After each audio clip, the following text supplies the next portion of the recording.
Yo, guys, Justin Jaynes here with the 10-7, and it is the Sunday after UFC Noches, and what an incredible main event we had. John Silva taking on Diego Lopes. Guys, and if you watched my video of the breakdown of how I thought this fight was going to go, man, I'll be honest, I'm going to pat myself on the back. I was pretty spot on. You know, as you see in the video, or you see at the title, Diego Lopes defies the odds. Now, when I made my video, when the odds came out, Diego Lopes was a plus 235. Now, when Silva fought Drew Dauber, it was a coin flip fight. Although it was at lightweight, you know, I just didn't understand. I didn't think that, you know, Silva would be that much better than Lopes. Again, against Drew Dauber, coin flip, and now he's a minus, 275 favorite. It was weird, man. And, you know, a lot of times when you get guys that have all this hype behind them and a team that has all this hype and all this momentum, the fighting nerds, you know, sometimes the odds makers give them a little too much credit. And I thought that was one of the cases here. I mean, we're talking about Diego Lopes, who just had an incredible decision with Alexander Volkanovski, one of the greatest featherweights of all time. So again, when I look at the odds and I see Diego Lopes at plus 235, how can I go against this guy? And I tell you what, these guys came ready to fight.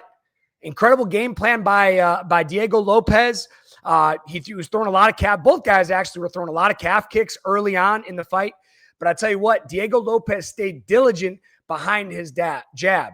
Something that Silva was doing that I didn't really anticipate for. He was reaching out a lot, trying to hand fight long, and then he'd throw that rear leg teep kick to the chin, almost like Anderson Silva did when he knocked out Vitor Belfort. And he actually had success with it early in the fight.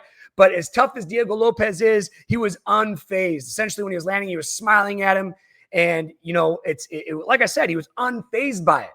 But let's get back to Diego Lopes. That first round of him hiding behind the jab. Now, I feel like I said in my breakdown video, Silva is a shorter fighter. He's a great counter fighter. And then when he gets in that phone booth style fight, he has so much power with that overhand and the uppercut that he's had a lot of success in there.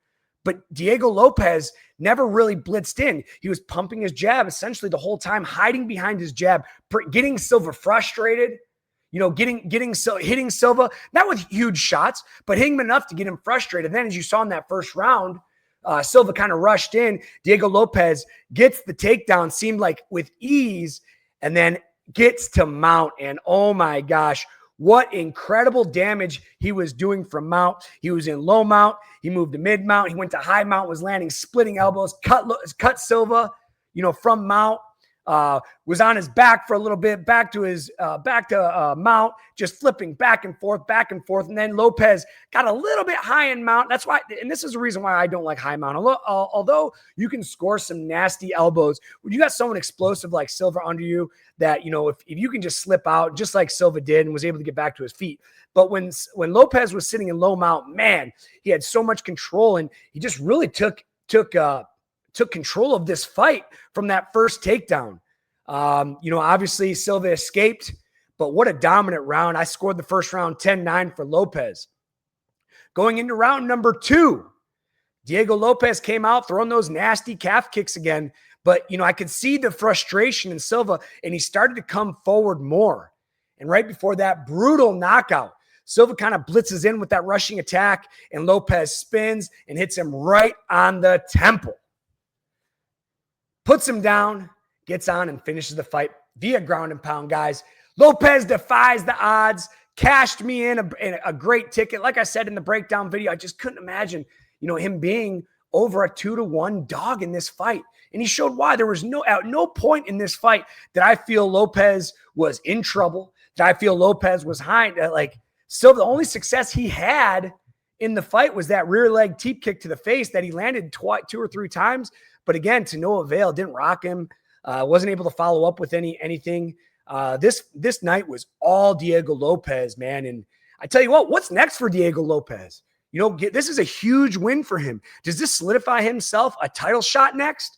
Or does he have to fight somebody else?